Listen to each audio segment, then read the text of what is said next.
Ciao, grazie di aver accettato l'intervista. Aspetterei a ringraziare al posto tuo. E non credo che tu abbia idea di della cosa in cui ti stai cacciando. Cosa intendi dire? Ma niente, niente.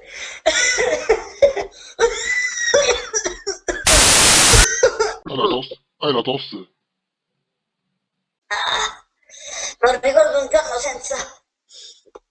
Ma è inutile che sprechi il tempo a preoccuparti della mia salute, guarda, non sarà il più grosso problema. Hai sentito?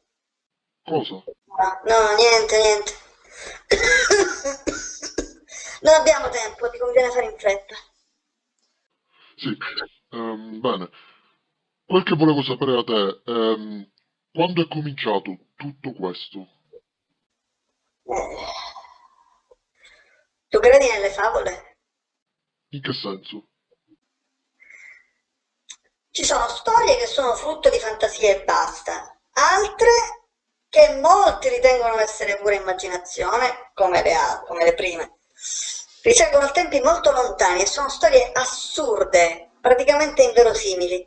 Dov'è che vuoi arrivare? Tu lo sai il mio mestiere, io non ci credevo, quindi mi sono messo alla ricerca delle fonti di queste storie, di indizi, di prove che potessero condurmi, insomma, alla verità. Verità. Sono un ingenio, guarda, e ne pago le conseguenze. Ma queste storie riguardano lui? L'hai trovato? Non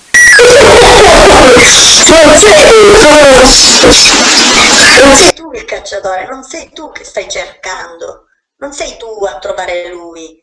Questo è quello che vogliono farti credere. Perché?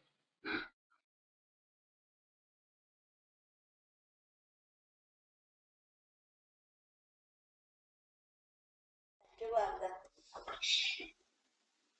un attimo solo.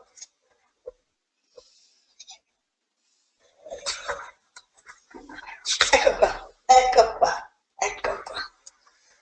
1738. Un cacciatore esperto di Berchtesgaden si avventura fra le montagne vicine solo per scomparire nel nulla. Riappare solo un anno più tardi, senza i suoi strumenti di navigazione, in stato confusionale e con tosse persistente, per scomparire poi di nuovo. Finita così la storia? No, perché dopo un anno, 1739, verrà trovato impalato su un albero. E tu credi ci sia un collegamento con tutto questo? Non è importante quello che credo io, quello che credi tu non fa nessuna differenza. Mi puoi dire qualcosa su di lui?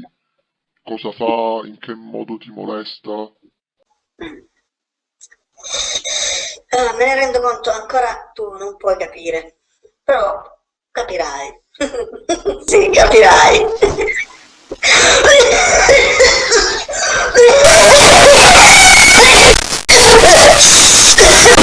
Stai bene, vuoi iniziare l'intervista? Sì, sto bene, sto benissimo.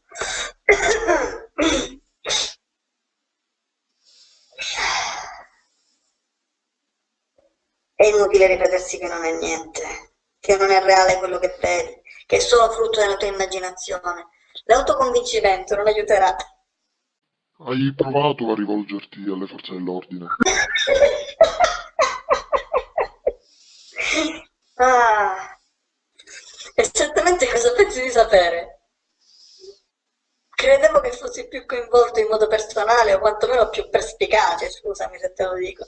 Come dicevo prima, però presta attenzione solo alle piccole sfumature e quando capirai ti renderai conto che questa intervista poteva servire a una sola cosa. A cosa? Prepararti. Prepararmi. Sì, a prepararti. Senti qua, senti qua.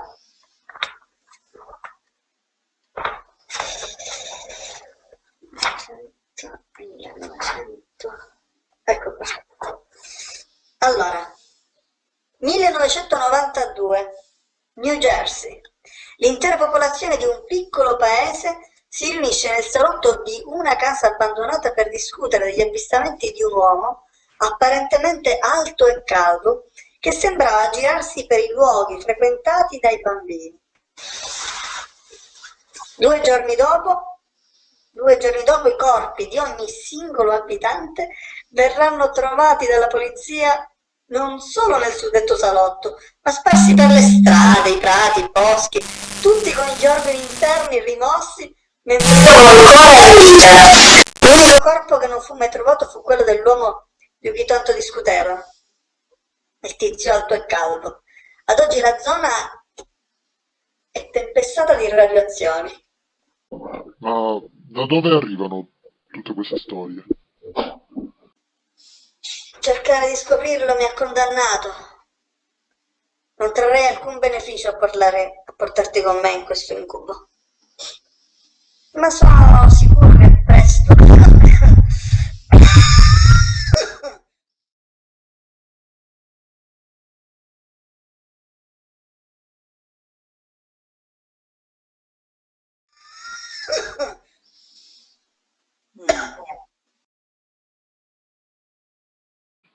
Non sarebbe meglio chiamare un dottore per quella tosse?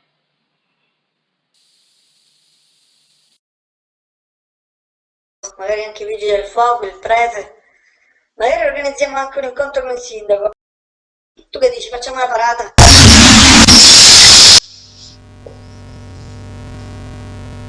È ora di andare, la pina è arrivata.